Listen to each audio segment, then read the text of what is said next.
بزرگ عالم تھے حضرت مولانا خادم حسین صاحب رضوی۔ مولانا خادم حسین رضوی رحمۃ اللہ علیہ کو لوگ صرف تحریک لبیک کے حوالے سے جانتے ہیں، حالانکہ ان کا جو کیریئر ہے وہ بہت پرانا ہے۔ مولانا بنیادی طور پر ایک استاد تھے، ایک شیخ الحدیث تھے۔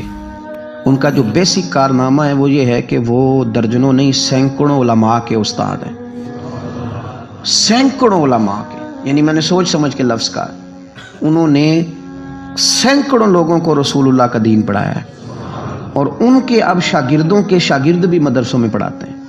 مولانا ایک بڑے غریب سے سادے سے گھرانے میں وہ پیدا ہوئے تھے، انہوں نے بڑی سادہ اور آخر تک زندگی انہوں نے وزاداری والی گزاری، سادگی والی گزاری، حسین گزاری۔ کسی شخص کے ایک ہوتا ہے کسی کے نظریے سے اختلاف کرنا، ایک ہوتا ہے کسی کے طریقہ کار سے اختلاف کرنا۔ کچھ لوگوں نے ان کے طریقہ کار سے اختلاف کیا ہے، لیکن ان بندے کا نظریہ اتنا شاندار تھا کہ نظریے سے کسی نے اختلاف نہیں کیا۔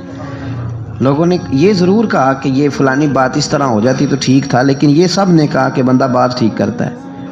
نظریے سے، فکر سے لوگ مطمئن ہو جائیں کسی زندہ کیا رہتا ہے؟ نظریہ۔ زندہ کیا رہتا ہے؟ نظریہ۔ فکری طور پر ایک خوبصورت آدمی تھے، ایک بڑے منجے ہوئے آدمی تھے، ایک وزادار آدمی تھے، ایک صاف ستھرے آدمی تھے۔ میری ان سے ملاقات اس وقت ہوئی تھی پہلی دفعہ جب وہ بالکل ٹھیک تھے، ٹانگوں پہ چلتے تھے۔ ان کے جو استاد گرامی تھے حضرت مولانا عبدالحکیم صاحب شرف قادری رحمۃ اللہ علیہ، بہت جید عالم تھے۔ میں ان کو ملنے کے لیے جاتا تھا تو حضرت بھی وہاں پڑھایا کرتے تھے لاہور جامعہ نظامیہ میں، تو وہاں ان سے پہلی ملاقات ہوئی۔ پھر انہوں نے جو جماعت سب سے پہلے بنائی تھی اس کا نام تھا انجمن فدایان ختم نبوت۔ اس جماعت سے انہوں نے کام کا آغاز کیا، اور بڑے اوائل میں، بڑے شروع میں انہوں نے ختم نبوت کے تعلق سے مختصر سے کام کا آغاز کیا، اور بڑی جلدی ان کا کام پھیل گیا۔ مکی پیر مکی دربار میں یہ اوقاف کی مسجد کے سرکاری خطیب تھے، لیکن حضرت ممتاز قادری صاحب رحمۃ اللہ علیہ کی شہادت پہ انہوں نے سرکاری ملازمت چھوڑ دی تھی۔ اس کے بعد انہوں نے بڑی محنت کی، بڑی جد و جہد کی، بڑی کاوش کی، بیمار اور معذور ہونے کے باوجود بڑی کوششیں فرمائیں، اور بڑے نڈر تھے، بڑے بے باک تھے، بڑے خوبصورت تھے۔ سب سے بڑی بات یہ تھی کہ سکہ عالم دین تھے۔ جماعت میں کسی بھی سیاسی جماعت کے پاس اتنا تگڑا بندہ نہیں جس طرح کہ حضرت مولانا خادم حسین رضوی صاحب تھے۔ میری ان سے تسلسل، جیل جانے سے پہلے میں ملا، جیل سے آئے تو پھر ملا۔ میں گرچہ ان کی جماعت میں کبھی شامل نہیں ہوا، لیکن فکری طور پر ان سے جو کہ پہلے کا ایک تعلق تھا، ابھی بھی 24 اکتوبر کو پچھلے مہینے کی وہ گجرات جا رہے تھے تو کچھ دیر ہمارے پاس رکے، اور دیر تک وہ باتیں کرتے رہے، اور دیر تک ان کی میں باتیں سنتا رہا۔ پھر وہ مجھ سے کچھ سوالات پوچھتے رہے، میں ان کے جواب دیتا رہا۔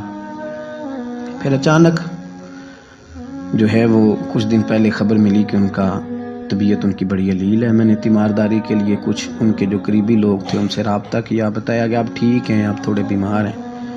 پھر کل اللہ تبارک و تعالیٰ کا فیصلہ قدرت آیا، اور تیزی کے ساتھ لوگ اٹھ گئے۔ اس 2020 نے بہت سارے لوگ اہل سنت کے لیے، لیکن اس شخص کا جانا کو زیادہ ہی تکلیف دے گیا۔ دل مائل نہیں ہوا، میں تو ناشتہ نہیں کر پایا طبیعت، اور میں نے پہلی دفعہ فیصلہ کیا تھا میں جمعہ نہیں چھوڑا کرتا۔ سوچا تھا کہ اگر جمعے کے بعد جنازہ ہوا تو جمعہ لاہور جا کے پڑھوں گا، لیکن ان کی نماز جنازہ کل 10 بجے ہے۔ اس طرح کے لوگ کم آتے ہیں دنیا میں، اور شاید ان لوگوں کا وقت بھی تھوڑا ہوتا ہے، اور اللہ پاک شاید ایسے لوگوں کو جلدی ہی اپنی بارگاہ ناز کی طرف لے جاتا ہے۔ ایک شعر جگر مراد آبادی نے کہا تھا کہ جگر راہ وفا میں نقش ایسے چھوڑ آیا ہوں، میں جس منزل سے گزرا ہوں وہ اب تک یاد کرتی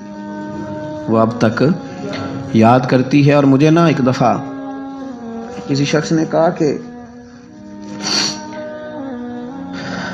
آپ کے خاندان کا قبرستان کہاں کر کے ہے؟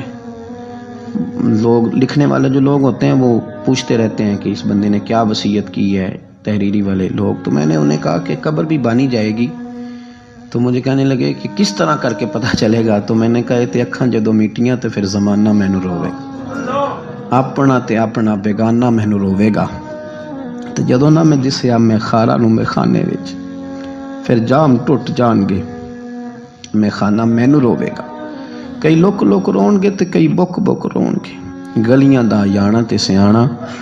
یہ الگ بات ہے کہ بے قدراں کچھ قدر نہ جاتی، کیتی خوب تسلی ہو ਦੁਨੀਆਦਾਰ ਤੇ ਪੁਜਾਰੀ ਜ਼ਰ ਦੇ ਉੱਤੇ ਆਂਦੇ ਗੱਲ ਟੱਲੀ ਹੋ ਬੁੱਕ ਬੁੱਕ ਰੋਸਣ